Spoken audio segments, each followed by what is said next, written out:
Hello, fellow classmates, and welcome to learning about support, acceptance, and guidance in early childhood.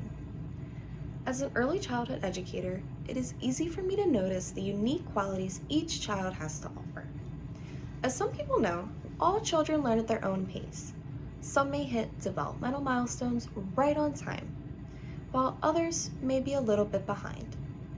Some of these children may fall in what's called the black area. Let's first talk about these areas on the ASQs, which is an Ages and Stages questionnaire, and what they mean. The white area defines children completing milestones right on time. When a child scores in the gray area, it means the child could be struggling in one development, but have improved in the other skill. Lastly, the black area. This area defines children scoring below the cutoff, meaning these children may need extra support and guidance to enhance their learning developments. These areas appear on an ASQ, which is an Ages and Stages questionnaire. It is an assessment tool educators use to see the areas that your child needs more assistance with or is exceeding with. With these tools, educators can better understand children's developmental needs, feel confident to have conversations with parents and guardians, and better prepare their activities to their children's specific learning standards. As an educator, I see this tool as a useful set of information to assist in a child's learning. I also see it as a way to adapt my teachings and to develop better skills for each child's different learning style. However, parents can see this and have negative emotions. After all, if their child is falling in the black area, this can be visually upsetting and emotionally challenging. Parents see their child being rated on a scale, especially falling into the black area, do not always see it as a helpful tool, but rather a finding that something is wrong or that they are doing a bad job. As their child's teacher, it is my job to support them, answer and ask questions to better understand what we could do to help the child.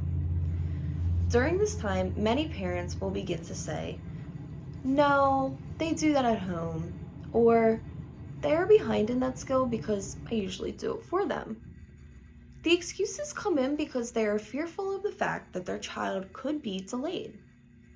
A parent's biggest accomplishment is their child, and when someone tells them that their child is falling behind or not meeting milestones, they immediately jump to denial and take these findings as negatives. My job as an educator is to help parents understand that every child is unique and that there are many platforms that help with families and children, such as ChildLink.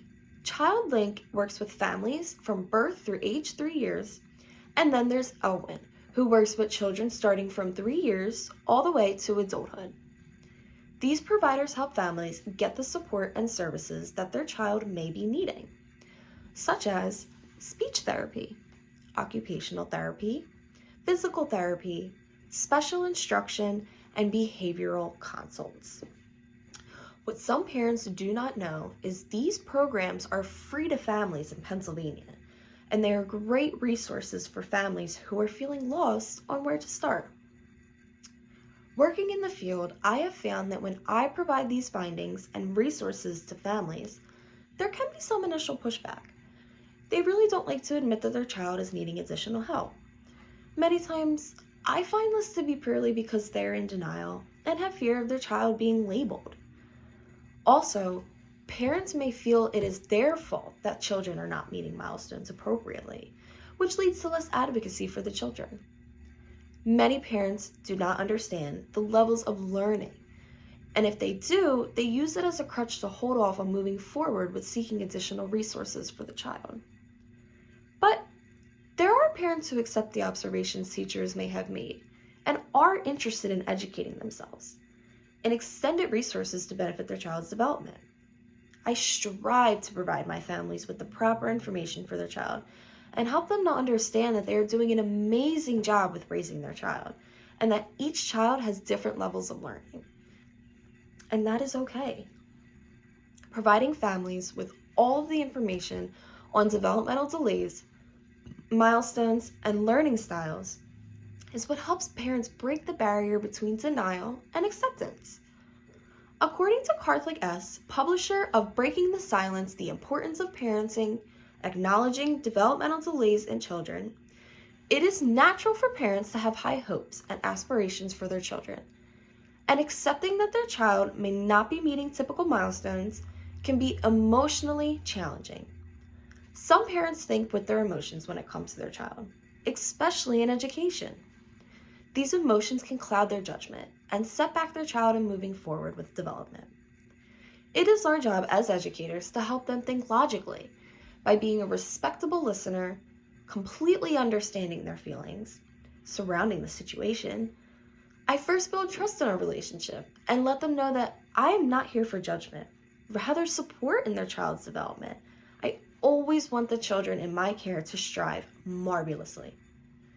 Not being a parent myself, it can be difficult for parents to think that I fully understand the different emotions surrounding the position they're in, but I always reassure the parents I care deeply about their child in all aspects.